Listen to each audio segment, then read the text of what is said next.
Hello बच्चों, I hope आप सब लोग ठीक ठाक हैं। बच्चों कंटिन्यू हैं हम चैप्टर नंबर 17 पर, और आज हम चैप्टर नंबर 17 के लेक्चर नंबर 6 पर, और आज से हम लोग स्टार्ट कर रहे हैं सॉलिड्स की सेकंड प्रॉपर्टीज़, जो कि हमारे इस चैप्टर में है इलेक्ट्रिकल प्रॉपर्टीज़ ऑफ सॉलिड्स। पहले 5 लेक्चर्स में जो हमने कंप्लीट की हैं mechanical properties up to strain energy in deformed materials.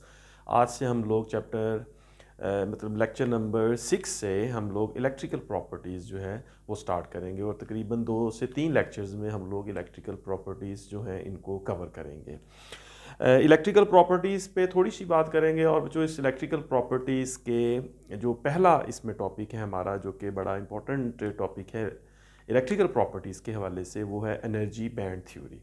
ये भी जो थ्योरी जो है इसको समझेंगे कि एनर्जी बैंड थ्योरी क्या है, और इस थ्योरी के मुताबिक जो है वो फिर हम कंडक्टर्स को, सेमीकंडक्टर्स को और इंसुलेटर्स को डिफरेंशिएट करेंगे कि वो क्या होते हैं on the basis of energy band theory.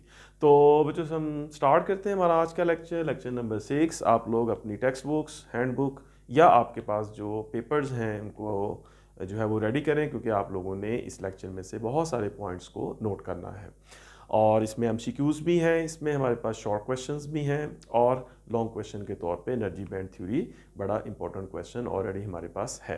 ठीक है बच्चों, तो हम स्टार्ट करते हैं हमारा आज का टॉपिक, और इसमें हम लोग सबसे पहले बात करते हैं थोड़ी सी इलेक्ट्रिकल प्रॉपर्टीज़ पे, और उसके बाद हम लॉन्ग क्वेश्चन स्टार्ट करते हैं। इलेक्ट्रिकल प्रॉपर्टीज़ जो हैं जो ये इसके जैसा कि नाम से लग रहा है कि सॉलिड्स की इलेक्ट्रिकल प्रॉपर्टीज़ को हमने डिस्कस करना है, और इलेक्ट्रिकल प्रॉपर्टीज़ का मतलब ये है कि डिफरेंट किस्म के जो सॉलिड्स हैं उनका इलेक्ट्रिकल करंट या इलेक्ट्रिक फील्ड पर क्या रिस्पॉन्स है। मतलब ये है कि अगर हम कोई इलेक्ट्रिक फील्ड अप्लाई करें या किसी सॉलिड को हम लोग कनेक्ट करें किसी बैटरी के साथ, तो उस सॉलिड का उस बैटरी के साथ कनेक्ट होने पर क्या बिहेवियर होता है इन द सेंस ऑफ कंडक्टिविटी।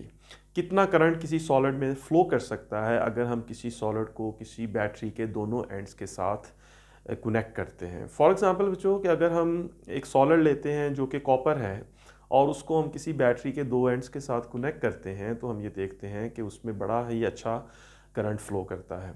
लेकिन अगर हम किसी सॉलिड को वुड के साथ या डायमंड के साथ कनेक्ट करते हैं या ग्लास के साथ कनेक्ट करते हैं, तो हम ये देखते हैं कि उसके अंदर जो उसकी कंडक्टिविटी है करंट की, वो ना होने के बराबर है, बिल्कुल नहीं है। और इसके बरक्स हमारे पास कुछ सॉलिड ऐसे हैं जैसा कि सिलिकॉन है या जर्मेनियम है, अगर इनको हम किसी इलेक्ट्रिक फील्ड के साथ या किसी बैटरी के साथ कनेक्ट करते हैं, तो हम ये देखते हैं कि इनमें ना तो कंडक्टिविटी बहुत ज़्यादा है और ना ही कंडक्टिविटी बहुत बुरी है, बल्कि एक इंटरमीडिएट लेवल है कंडक्टिविटी का, थोड़ा बहुत करंट फ्लो कर सकता है। तो कंडक्टिविटी के हवाले से जब हम सॉलिड्स को डिफरेंशिएट करते हैं कि ये वाले सॉलिड्स बेहतरीन सॉलिड्स हैं, इनकी कंडक्टिविटी बहुत अच्छी है, या हम कहते हैं किसी सॉलिड की कंडक्टिविटी बिल्कुल ज़ीरो है या किसी सॉलिड की कंडक्टिविटी इंटरमीडिएट है, तो that is actually the electrical behaviour of solids, या दूसरे लफ्ज़ों में हम कह सकते हैं कि that is electrical properties of solids. तो ये चीज़ बच्चों अब नेक्स्ट हम 2-3 लेक्चर में डिफरेंट सॉलिड्स के बारे में जो है वो पढ़ेंगे, राइट। तो आमतौर पे हम कंडक्टिविटीज़ के हवाले से, कंडक्टिविटी जो है इसको लेकर के हम डिफरेंट सॉलिड्स को डिफरेंशिएट कर देते हैं। समटाइम्स हम रेजिस्टिविटी की बेस पे सॉलिड्स को डिफरेंशिएट कर देते हैं। तो आई होप कि आप लोग इस डिफरेंस को जानते हैं कि कंडक्टिविटी और रेजिस्टिविटी जो है वो किस तरह से रिलेट है। कंडक्टिविटी और रेजिस्टिविटी में जो खुद का जो एक रिलेशन है वो इन्वर्स है। मसलन अगर हम कहते हैं कि कॉपर की कंडक्टिविटी बहुत ज़्यादा है, तो दैट मीन्स कि उसकी रेजिस्टिविटी बहुत कम है। इस तरह डायमंड की अगर कंडक्टिविटी बहुत कम है, तो उसकी रेजिस्टिविटी बहुत ज़्यादा है। सो दोनों प्रॉपर्टीज़ जो हैं ये एक दूसरे के इन्वर्स जो है वो बिहेव करती हैं। ऑलराइट, तो सम टाइम इसमें हम कभी कंडक्टिविटी की बेस पे बात करेंगे, कभी हम रेजिस्टिविटी की बेस पे बात करेंगे। तो इन दोनों में जो डिफरेंशिएशन है ये भी आप लोगों को ऑलरेडी पता होनी चाहिए। ठीक है, तो जो इलेक्ट्रिकल प्रॉपर्टीज़ है, अगर मैं इसके बारे में एक लाइन लिखूं, या इसको अगर एक इंट्रोडक्टरी लाइन अगर हम इसमें कहें, तो electrical property of a solid is its response to electric field, ये हम कह सकते हैं कि फंडामेंटल। अगर मैं इसको लिखूं, इसके बारे में कुछ अगर आपने कोई नोट्स बनाने हों तो नोट्स में हमारी पहली लाइन ये होगी कि fundamental electrical property of a solid, fundamental electrical property of a solid is its response to an applied electric field, is response to applied electric field, right? जो एक इलेक्ट्रिकल प्रॉपर्टी में जो एक फंडामेंटल प्रॉपर्टी है, जिसको हम क्या लेते हैं एक बेसिक प्रॉपर्टी है, वो यही है कि अगर हम किसी सॉलिड को किसी इलेक्ट्रिक फील्ड के साथ कनेक्ट करें और फिर उस सॉलिड का हम रिस्पॉन्स देखें कि उस इलेक्ट्रिक फील्ड पर क्या है।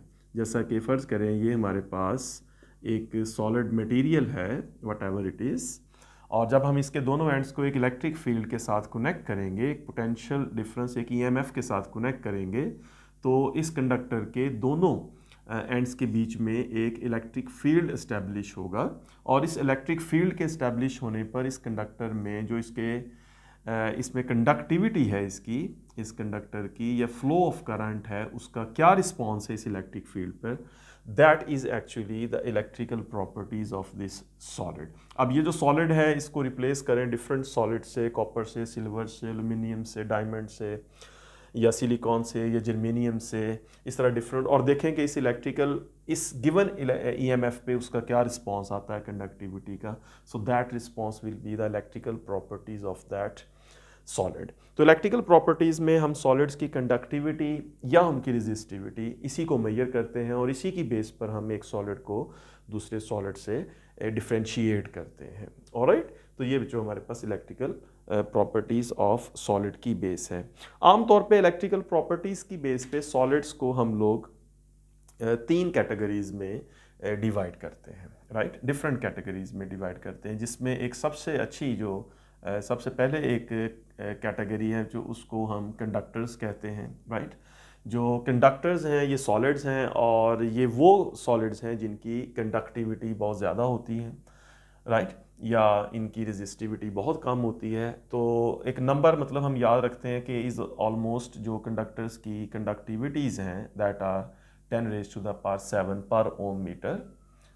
ये हम कह सकते हैं कि नॉर्मली कंडक्टर्स की कंडक्टिविटी इस रेंज में है। इसको अगर वर्ड्स में लिखना हो तो इसको हम 10 मिलियन भी कह सकते हैं, राइट, 10 मिलियन पर ohm metre. This is a range of conductor वो सॉलिड हैं जिनकी कंडक्टिविटी इस रेंज में है। दूसरी कैटेगरी जो है ये हम बना लेते हैं मतलब इंसुलेटर्स की, right, which are quite opposite, जिनमें इंसुलेटर्स ऐसे सॉलिड्स को हम कहते हैं जिनकी कंडक्टिविटी बहुत कम है, जिनका रिस्पॉन्स जो है वो गिवन ईएमएफ पे, गिवन इलेक्ट्रिक फील्ड पे इनका रिस्पॉन्स बहुत कम है, बहुत ना होने के बराबर है, और इनकी कंडक्टिविटीज़ जो हैं अगर हम उसकी बात करें तो 10⁻⁻10 से लेके 10⁻⁻20 पर ओम मीटर, वेरी मतलब बहुत छोटा नंबर है ये, बहुत थोड़ा, वेरी स्मॉल नेग्लिजिबल कंडक्टिविटीज़ हैं इनकी इंसुलेटर्स की। और तीसरे नंबर पे हमारे पास कुछ ऐसे सॉलिड्स हैं जिनकी कंडक्टिविटीज़ इंटरमीडिएट हैं बिटवीन कंडक्टर्स एंड इंसुलेटर्स, ना तो बहुत ज़्यादा कंडक्टिविटी है ना बहुत ही कम है, इनको हम सेमीकंडक्टर्स कहते हैं। और सेमीकंडक्टर्स जो है इनमें हमारे पास जो रेंज है that is 10⁻⁻6 to 10⁻⁻4 ohm meter आप कह सकते हैं। तो इनकी एग्जांपल्स की अगर मैं बात करूं जो, तो हमारे पास जो कंडक्टर्स हैं वो कॉपर है, गोल्ड है, सिल्वर है। अगर कंडक्टर्स की बात करें तो कॉपर जो है that is a very good conductor, और इसके बाद गोल्ड है that is a very good conductor. इस तरह हमारे पास सिल्वर जो है that is a very very good conductor. Iron है, एल्यूमिनियम है, that are different conductors. Metals are mostly conductors, जो मेटल्स होती हैं वो they are very good conductors, right. और जो इंसुलेटर्स हैं जो उसमें हमारे पास वुड ग्लास है, वुड है, इसमें हमारे पास ग्लास है, और इसमें हमारे पास डायमंड है, एक बड़ी unique example. So we have different type of insulators, इनकी कंडक्टिविटी इस रेंज में आती है। और इसके बाद जो सेमीकंडक्टर्स हैं, इनकी कंडक्टिविटी मैंने लिख दी। तो सेमीकंडक्टर्स में आमतौर पे हम लोग लेते हैं सिलिकॉन और जर्मेनियम, राइट। ये बड़ी अच्छी एग्जांपल्स हैं सेमीकंडक्टर मटेरियल्स की जिनकी कंडक्टिविटी इस रेंज में आती है। तो एग्जामिनेशन पॉइंट ऑफ व्यू से जो आपने इनकी कंडक्टिविटीज़ याद रखनी है, कंडक्टर की, इंसुलेटर्स की और सेमीकंडक्टर्स की कंडक्टिविटीज़ आपने याद रखनी है। ये नंबर्स जो हैं ये बड़े इंपॉर्टेंट हैं और इनके साथ ये जो यूनिट्स हैं कंडक्टिविटी के पर ओम मीटर, ये आपने अच्छी तरह से याद रखनी है। कंडक्टर्स की कुछ एग्जांपल्स याद रखनी है, कॉपर, गोल्ड, सिल्वर, इंसुलेटर की और सेमीकंडक्टर की, ठीक है। तो इलेक्ट्रिकल बिहेवियर जो है सॉलिड्स का, इलेक्ट्रिकल प्रॉपर्टीज़ जो हैं उसकी बेस पे 3 किस्म के सॉलिड्स हैं, राइट, बेसिकली। तो ये तीनों किस्म के सॉलिड्स जो हैं इनके बिहेवियर्स जो है उनकी जो कंडक्टिविटीज़ हैं दैट आर डिफरेंट। अब जो अगली बात ये है कि जब हम सॉलिड्स को डिफरेंशिएट करते हैं कि सॉलिड जो हैं वो कंडक्टर हैं, इंसुलेटर हैं या सेमीकंडक्टर्स हैं, तो we must differentiate on some basis. इनको हम किसी लॉजिक पे, किसी बेसिस पे डिफरेंशिएट करते हैं। उसके लिए हमारे पास एक थ्योरी है जिसको अंडरस्टैंड करके हम ये डिफ़ाइन करते हैं कि किस सॉलिड को हम कंडक्टर कहेंगे, किस सॉलिड को हम इंसुलेटर कहेंगे या किस सॉलिड को हम एक सेमीकंडक्टर कहेंगे। तो ये बड़ी एक कॉम्प्रिहेंसिव थ्योरी है, इलेक्ट्रिकल प्रॉपर्टीज़ की बेस है कि जिसको अंडरस्टैंड करने के बाद हम लोग कंडक्टर्स, इंसुलेटर्स और सेमीकंडक्टर्स को डिफरेंशिएट कर सकते हैं। ऑलराइट, चलें इसको नोट करें, फिर मैं इसको अरेज करता हूँ। चलें ठीक है। तो हमारे पास जो थ्योरी मतलब है जो इन सॉलिड्स को डिफरेंशिएट करेंगे हम, that is energy band theory, right. This is band theory basically. और इस थ्योरी को अब हम अंडरस्टैंड करते हैं कि एनर्जी बैंड थ्योरी क्या है। एनर्जी बैंड थ्योरी जो है, जो इससे पहले हमारे पास बोर्स थ्योरी थी, जो जिससे हम सॉलिड की जो कंडक्टिविटीज़ हैं उनको अंडरस्टैंड करते थे। बोर्स मॉडल के मुताबिक जो हमें पता है कि किसी भी एलिमेंट जो है वो उसके जो एटम्स हैं उनका स्ट्रक्चर किस तरह से है। आम तौर पे जब हम एटम के स्ट्रक्चर की बात करते हैं तो वी से there is a positive charge nucleus of an atom and there are electrons which are moving in different shells around the nucleus, right। ये एक बेसिक फंडामेंटल सा आइडिया है जिसको हम बहुत बेसिक लेवल पे जाकर देखते हैं। तो ये हमारे पास सेंट्रल जो है वो किसी भी एटम का सेंट्रल पार्ट जो है that is positively charge nucleus, जिसमें प्रोटॉन्स होते हैं, न्यूट्रॉन्स होते हैं और चार्ज प्रोटॉन्स के मुताबिक। और इस तरह फिर डिफरेंट शेल्स में जो है वो डिफरेंट नंबर ऑफ इलेक्ट्रॉन्स जो है वो मूव करते हैं। अब जो बोर्स थ्योरी है और जो एनर्जी बैंड थ्योरी है, इसमें डिफरेंस ये है कि जो बोर थ्योरी है ये जो डील करती है एक इंडिपेंडेंट आइसोलेटेड एटम को। जो एक बोर थ्योरी के मुताबिक जो किसी एटम को स्टडी किया गया या स्टडी करते हैं हम, जैसे हाइड्रोजन एटम है, तो हाइड्रोजन एटम में एक प्रोटॉन और एक इलेक्ट्रॉन को जब हम स्टडी करते हैं और उस इलेक्ट्रॉन की इस शेल में जब हम एनर्जीज फाइंड करते हैं या उसका जो रेडियाई फाइंड करते हैं, वो सारा हम डिस्कशन, जो सारी डिस्कशन हम करते हैं वो सारी डिस्कशन एक इंडिपेंडेंट आइसोलेटेड एटम की होती है। मतलब हम ये कहते हैं कि हाइड्रोजन एटम के एक शेल में जो इलेक्ट्रॉन घूम रहा है या वो जो इलेक्ट्रॉन मौजूद है उसकी जो एनर्जी है that is 13.6 electron volt in the first orbit, in the first shell of hydrogen atom. तो ये जो एनर्जी है 13.6 इलेक्ट्रॉन वोल्ट, ये उस इलेक्ट्रॉन की एनर्जी उस सेंस में है या उस केस में है या उस वक्त तक है जब वो एटम एक इंडिपेंडेंट एटम के तौर पे बिहेव करेगा। लेकिन अगर कोई इंडिपेंडेंट एटम नहीं रहेगा, एक ग्रुप ऑफ एटम्स बन जाएंगे या दो एटम्स लेट से बन जाएंगे। जैसे ये हमारे पास एक हाइड्रोजन एटम है, हाइड्रोजन एटम में ये प्रोटॉन उसका न्यूक्लियस है और ये एक इलेक्ट्रॉन इस ऑर्बिट में है। इस तरह जब हम दूसरा ले लेंगे एटम, उसका भी प्रोटॉन और न्यूक्लियस आएगा। और इस तरह अगर तीसरा हम एटम ले लें जिसमें एक प्रोटॉन और उसका इलेक्ट्रॉन जो है वो ऑर्बिट में मूव करेगा। ये 3 एटम्स अगर एक दूसरे के करीब आ जाते हैं तो उस केस में अब हाइड्रोजन एटम के इस शेल में जो इलेक्ट्रॉन है उसकी जो एनर्जी है वो अब 13.6 इलेक्ट्रॉन वोल्ट नहीं रहेगी। 13.6 इलेक्ट्रॉन वोल्ट एनर्जी अब इन इलेक्ट्रॉन्स की नहीं होगी। एक इंडिपेंडेंट इलेक्ट्रॉन है तो उसके इलेक्ट्रॉन की एनर्जी 13.6 ही होगी। लेकिन जब ग्रुप ऑफ एटम्स आ जाएंगे, दो, एक से ज़्यादा हो जाएंगे, वो दो से शुरू होगा काम, 3, 4, 5 इस तरह जितने भी होते जाएंगे, तो बहुत सारे एटम्स जब एक दूसरे के करीब जो है वो आ जाएंगे और क्लोजली अरेंज्ड होंगे, जैसा कि मोस्टली सॉलिड्स के केस में होता है। तमाम सॉलिड्स में यूं ही होता है कि एटम्स एक दूसरे के बहुत ज़्यादा करीब होते हैं और वो एक दूसरे के साथ जुड़े हुए होते हैं एक तरह से। तो उस केस में फिर उन एटम्स के जो इलेक्ट्रॉन्स की जो शेल्स में एनर्जीज हैं वो नहीं रहेंगी जो एक इंडिपेंडेंट एटम की होंगी, राइट। तो इंडिपेंडेंट एटम का जो मॉडल है उसको हम यहाँ पे अप्लाई नहीं करेंगे। उसके मुताबिक तो एटम्स के इलेक्ट्रॉन्स की एनर्जीज डिफरेंट हैं। जब ग्रुप ऑफ एटम है तो उसमें डिफरेंट है। अब ग्रुप ऑफ एटम में क्यों डिफरेंट है और फिर एनर्जी बैंड थ्योरी इसी के मुताबिक जो है वो बात करेगी। वो इसलिए डिफरेंट है, जो आप देखें कि फ़र्ज़ करें कि ये हमारे पास एक एटम है जिसका ये आखिरी शेल है, इसमें ये इलेक्ट्रॉन मूव कर रहा है और इस इलेक्ट्रॉन की एनर्जी 13.6 इलेक्ट्रॉन वोल्ट है। अब ये जो इसकी एनर्जी है, ये जो एनर्जी है ये जो सम होती है एक्चुअली काइनेटिक एनर्जी और पोटेंशियल एनर्जी का। तो इस इलेक्ट्रॉन की टोटल एनर्जी जो है 13.6, ये सम है इसकी काइनेटिक एनर्जी और potential energy, electric potential energy due to this proton, right. Kinetic energy में तो आप कह सकते हैं कि इसकी जो v है, वेलोसिटी है जिससे घूम रहा है, उससे हम कैलकुलेट करेंगे और जिसके बारे में आप कह सकते हैं हाफ mv²।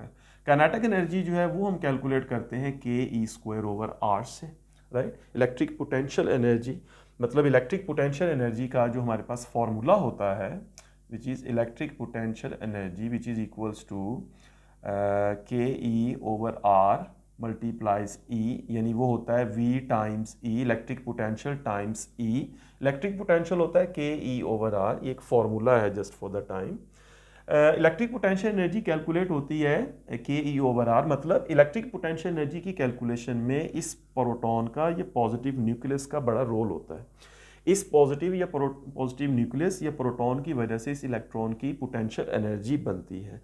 अब जो होता ये है कि जब दो एटम्स एक दूसरे के बहुत ज़्यादा करीब आ जाते हैं, जैसे एक ये एटम है और एक ये एटम है, तो अब इसमें यह है कि इसका ये जो इलेक्ट्रॉन है इसकी काइनेटिक एनर्जी तो शायद चेंज ना हो, लेकिन इस इलेक्ट्रॉन की जो पोटेंशियल एनर्जी है वो इस एटम के इस न्यूक्लियस की मौजूदगी की वजह से चेंज हो जाती है। मतलब इस इलेक्ट्रॉन पे ये जो इसका अपना न्यूक्लियस है ये भी इफेक्ट कर रहा है, लेकिन अब इस इलेक्ट्रॉन पे ये जो नेबरिंग एटम है इसका न्यूक्लियस भी अफेक्ट करता है। तो नेबरिंग एटम के न्यूक्लियस के अफेक्ट करने की वजह से इस इलेक्ट्रॉन की जो पोटेंशियल एनर्जी है वो चेंज हो जाएगी, राइट। अब इसका मतलब है इसकी पोटेंशियल एनर्जी जब चेंज होगी तो इस इलेक्ट्रॉन की जो टोटल एनर्जी है जो कि सम होगी kinetic energy plus potential energy, तो इसका सम जो है वो डेफिनेटली चेंज हो जाएगा। अब इस इलेक्ट्रॉन की एनर्जी 13.6 नहीं रहेगी, लेट्स से कि अब इसकी एनर्जी 13.55 इलेक्ट्रॉन वोल्ट हो जाएगी, which is slightly different than 13.6। और ये जो इलेक्ट्रॉन की एनर्जी चेंज हुई है इसकी वजह इस सेकंड एटम की मौजूदगी है, राइट। अब जो हमारे पास जब बहुत सारे एटम्स हैं, जैसे अब ये देखें आप कि ये जो एटम है, फ़र्ज़ करें इसके इस शेल की एनर्जी 13.6 इलेक्ट्रॉन वोल्ट है, तो सेकंड एटम की मौजूदगी में इसकी ये एनर्जी 13.6 नहीं होगी, मे बी 13.59 इलेक्ट्रॉन वोल्ट हो जाए, थोड़ी सी चेंज हो जाए। इस तरह इस एटम की मौजूदगी में इसकी एनर्जी फिर से जो है वो मुतासर होगी, या ये जो एटम है वो इसके करीब होगा तो इसकी वजह से लेस इफेक्ट होगा, ज़्यादा इफेक्ट होगा। इस तीसरे एटम के न्यूक्लियस की मौजूदगी में भी इसकी एनर्जी इफेक्ट करेगी। इस तरह इस एटम, ये जो इस एटम का ये वाला नेबरिंग है इस तरफ है, इसकी मौजूदगी की वजह से भी इसकी एनर्जी पे इफेक्ट होगा। इस एटम की मौजूदगी के न्यूक्लियस की मौजूदगी की वजह से भी इसकी एनर्जी जो है वो अफेक्ट होगी। तो इसका मतलब ये है कि एक ऐसा एटम, फर्ज करें कि ये वाला एटम जो कि सैंडविच है इन दोनों एटम्स के दरमियान, इस एटम के इलेक्ट्रॉन की जो एनर्जी है वो इस नेबरिंग एटम्स के न्यूक्लियस की मौजूदगी में अब वो नहीं रहेगी जो कि इस एटम की एक आइसोलेटेड या इंडिपेंडेंट स्टेट में हो सकती है। तो इसका मतलब ये हुआ कि ये किसी सॉलिड के, ये किसी एक ही सॉलिड के एटम्स हैं। अब इन तमाम एटम्स को अगर हम आइसोलेट करते हैं, अगर हम इन तमाम एटम्स को आइसोलेट कर देते हैं, 1 2 3 4 5 6 7, ये 7 एटम्स हैं। ये 7 एटम्स एक आइसोलेटेड स्टेट में इनके इलेक्ट्रॉन की जो एनर्जी है वो डिफरेंट है। और जब ये 7 एटम्स एक कंबाइंड फॉर्म में होते हैं, एक सॉलिड के अंदर मौजूद होते हैं, जबकि इनके दरमियान सेपरेशन बहुत स्मॉल है, ना होने के बराबर है, उस केस में इनके जो इलेक्ट्रॉन्स हैं इनकी एनर्जीज डिफरेंट हो जाती हैं, राइट। और उनके डिफरेंट होने की वजह नेबरिंग एटम्स के न्यूक्लियस या पॉजिटिव चार्ज की मौजूदगी है। ऑलराइट, बात समझेंगे बच्चों आप। तो अब हम ये कहते हैं कि जब एटम आइसोलेटेड स्टेट में है तो उस केस में उसके वैलेंस शेल या उसके वैलेंस से सब शेल जो हैं, इनर शेल जो हैं, उसके इलेक्ट्रॉन्स की एनर्जीज और ख़ास तौर पे वैलेंस शेल के इलेक्ट्रॉन की एनर्जीज वो नहीं रहती जो कि एक एटम के इंडिपेंडेंट या आइसोलेटेड फॉर्म में होती हैं। इसलिए आइसोलेटेड फॉर्म में उसकी एनर्जीज वो नहीं होती। बोहर्स थ्योरी को हम यहाँ से नज़रअंदाज कर देते हैं, छोड़ देते हैं। अब चूंकि एटम्स के बिहेवियर को हम बात कर रहे हैं, हम इलेक्ट्रिकल प्रॉपर्टीज ऑफ सॉलिड्स की बात कर रहे हैं, सॉलिड्स का मतलब कि एटम्स एक दूसरे के बहुत क्लोज होंगे, तो उस केस में फिर बोर्स थ्योरी अप्लाई नहीं होगी, बल्कि उस केस में फिर एनर्जी बैंड थ्योरी अप्लाई होगी। और according to energy band theory अब जो ये होगा कि एनर्जी बैंड थ्योरी के मुताबिक हम बात करते हैं डिफरेंट बैंड्स बनेंगे, right. According to energy band theory there are different energy bands और energy levels within every solid. उसमें जो पहले नंबर पे हमारे पास है वैलेंस एनर्जी बैंड।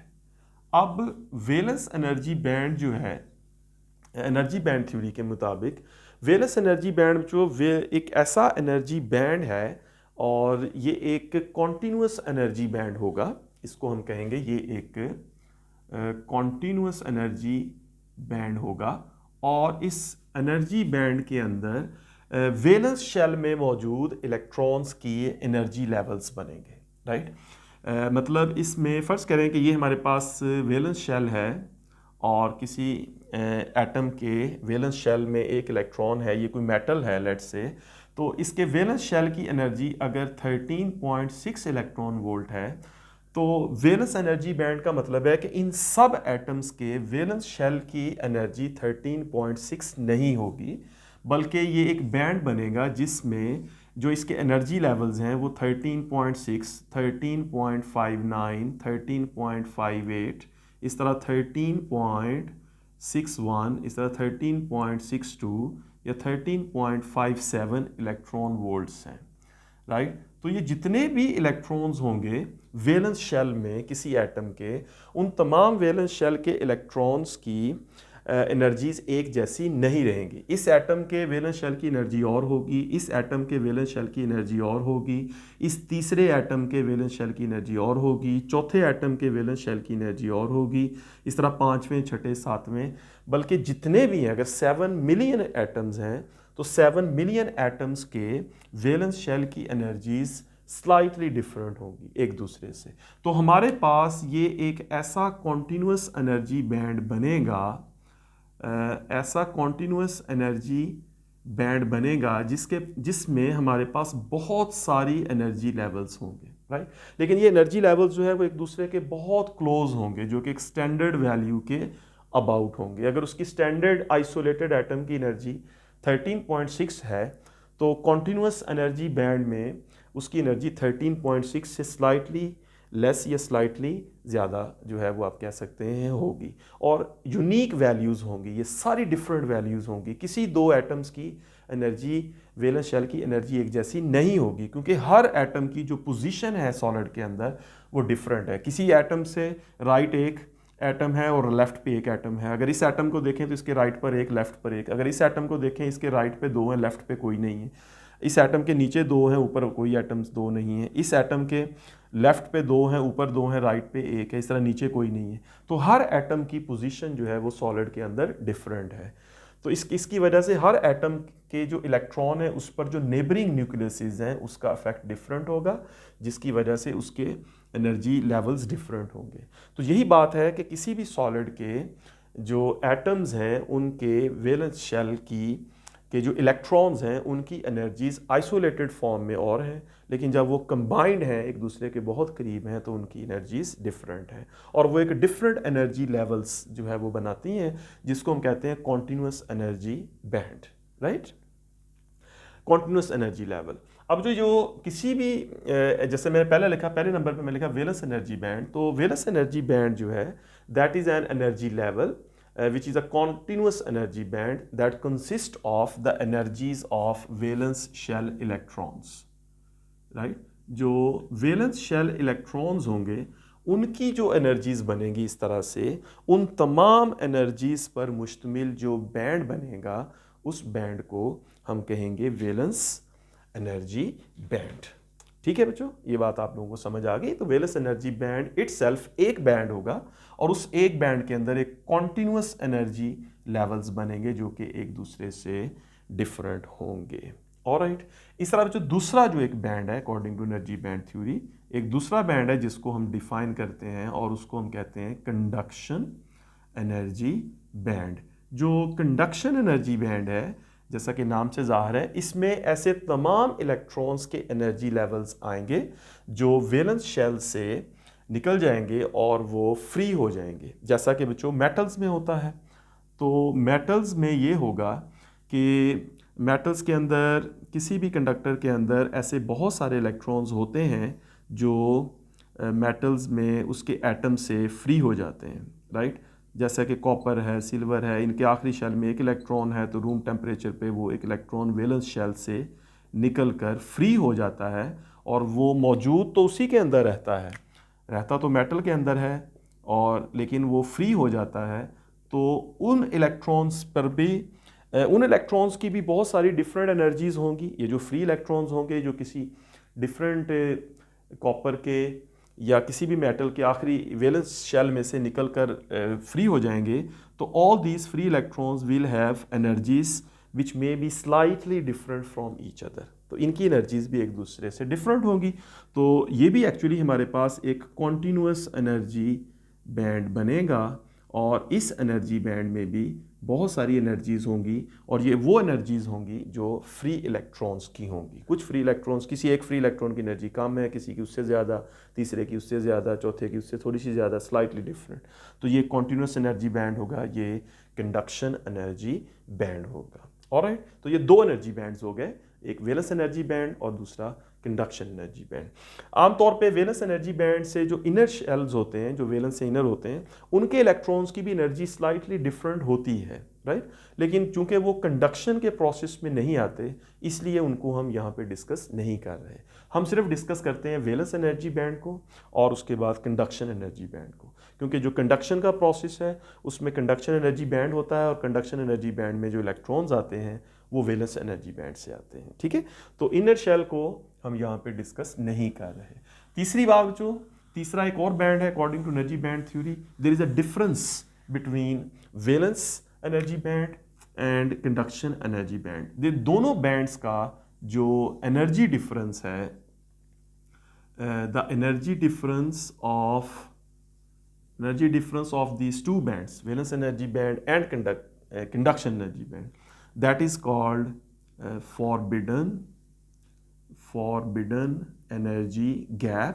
ये जो इसका नाम है, इसको यूं कह लेते हैं, या इसको समटाइम्स हम forbidden energy band कह लेते हैं, राइट। या इसको जनरली मतलब बैंड गैप भी कह देते हैं। इसका एक नाम है बैंड गैप, डिफरेंट नाम इसको दे देते हैं।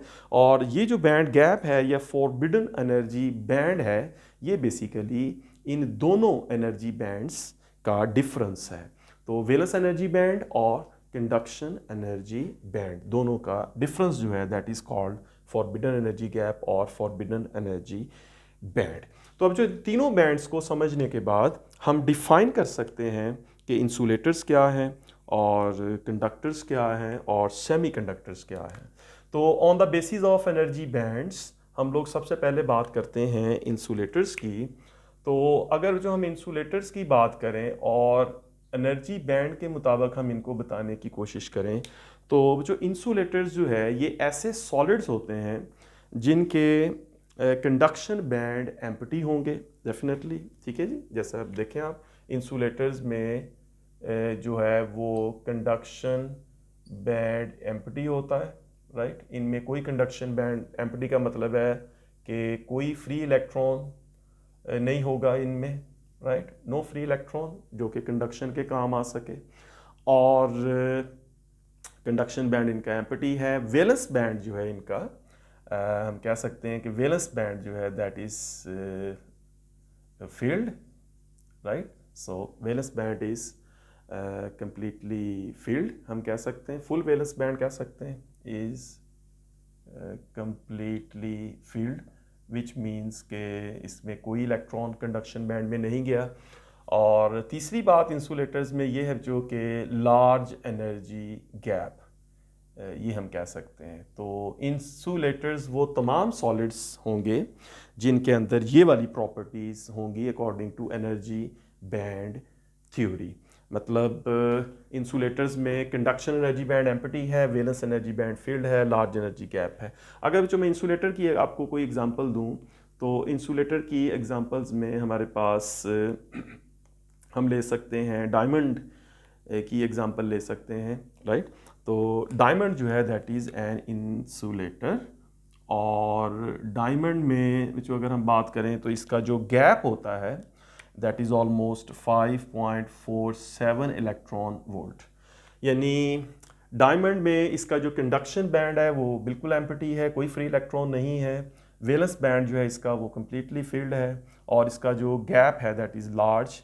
The gap between conduction band and valence energy band is large, so that is 5.47 electron volt. मतलब कि अगर किसी इलेक्ट्रॉन ने वेलेंस से कंडक्शन बैंड में जाना है तो उसे 5.47 इलेक्ट्रॉन वोल्ट एनर्जी चाहिए, जो कि बहुत ज़्यादा एनर्जी है, जिसकी वजह से वो कंडक्शन बैंड में इलेक्ट्रॉन्स नहीं जा पाते। तो डायमंड जो है that is a very good insulator. उसके बाद अगर हम जो बात करें तो हमारे पास हैं कंडक्टर्स। तो जो कंडक्टर्स हैं उनमें अगर बात करें तो conductors have full conduction band. इनका जो कंडक्शन बैंड है वो मतलब काफ़ी फिल होता है, राइट, मैक्सिमम फिल होता है। और पार्शली फिल्ड कह लें इन द सेंस के many electrons are present, many electrons are present. Conduction band में बहुत ज़्यादा इलेक्ट्रॉन्स होते हैं। और जो वेलेंस बैंड है वो पार्शली फिल्ड होता है, right. Valence band is partially filled, मतलब ये है कि बहुत इलेक्ट्रॉन्स जाते हैं वेलेंस बैंड से कंडक्शन बैंड में, but still there is a possibility कि वेलेंस बैंड में कोई इलेक्ट्रॉन मौजूद रहे। और इनका जो गैप है वो नहीं होता, बल्कि ये ओवरलैप वाली सिचुएशन होती है। इसमें कंडक्शन और वेलेंस बैंड ओवरलैप करते हैं। अगर इसको इस तरह से हम देखें, मतलब there is no distinction, right. ये कह सकते हैं कि तकरीबन कंडक्शन बैंड और वेलेंस बैंड की जो एनर्जी है वो तकरीबन एक जैसी होती है, जिसकी वजह से दोनों में जो डिफरेंस ऑफ एनर्जी है वो नहीं है। बहुत थोड़ी सी एनर्जी होती है इलेक्ट्रॉन्स की जो उनको लेके वेलेंस से कंडक्शन में, और कंडक्शन की एनर्जी और वेलेंस बैंड की एनर्जी उनकी ऑलमोस्ट सेम होती है, राइट। और तीसरे नंबर पे जो हमारे पास जो हैं वो हैं सेमीकंडक्टर्स।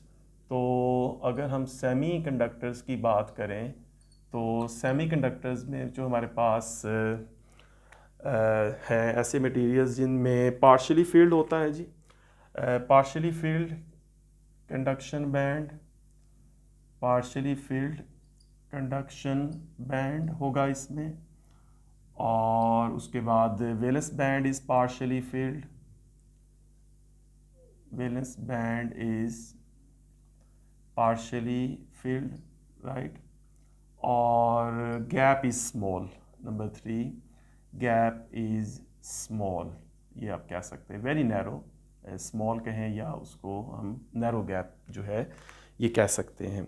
तो सेमीकंडक्टर जो है इनके अंदर जो पार्शियली फील्ड होता है, कंडक्शन बैंड में कुछ इलेक्ट्रॉन्स होते हैं, वैलेंस बैंड में कुछ इलेक्ट्रॉन्स होते हैं, और गैप जो है वो होता है, और ऑलमोस्ट जो है वो इनका जो गैप होता है वो तकरीबन 1 इलेक्ट्रॉन वोल्ट जो है ये गैप होता है। और अगर मैं इसकी एग्जांपल्स की बात करूं तो जो हमारे पास जो सेमीकंडक्टर्स हैं, सेमीकंडक्टर्स की एग्जांपल्स में मतलब हमारे पास सिलिकॉन है और जर्मेनियम है। तो जो सिलिकॉन है इसमें जो गैप होता है वो तकरीबन 1.1 इलेक्ट्रॉन वोल्ट होता है, और जर्मेनियम जो है इसमें हमारे पास जो गैप होता है वो तकरीबन 0.72 इलेक्ट्रॉन वोल्ट का गैप होता है। तो सेमीकंडक्टर्स में जो गैप होता है that is narrow gap, right, बहुत थोड़ा सा गैप होता है। और कंडक्टर्स में हमारे पास ऐसे सॉलिड है जिनके दरमियान कोई गैप नहीं होता बल्कि वो ओवरलैप करते हैं, और इंसुलेटर्स में जो गैप होता है वो बहुत लार्ज होता है। और राइट बच्चों, तो ये है इंसुलेटर्स, कंडक्टर्स और semiconductors on the basis of energy band theory. और राइट बच्चों, आप इनके नंबर्स को, आप इनके इन सारी बातों को जो है वो याद रखें, और इसको एज ए लॉन्ग क्वेश्चन आप लोग इसको प्रिपेयर करें, और इसमें से कुछ बातें जो है वो एज ए शॉर्ट क्वेश्चन पूछी जा सकती हैं। और आई होप कि आप लोग इसको कम्प्लीटली जो है वो समझ गए हैं बच्चों। मज़ीद कोई क्वेश्चन हो तो आप लोग इसको कमेंट्स में या मुझे टेक्स्ट करें, I will answer that question. Okay बच्चों, अपना बहुत सारा ख्याल रखें, आपसे मिलते हैं लेक्चर नंबर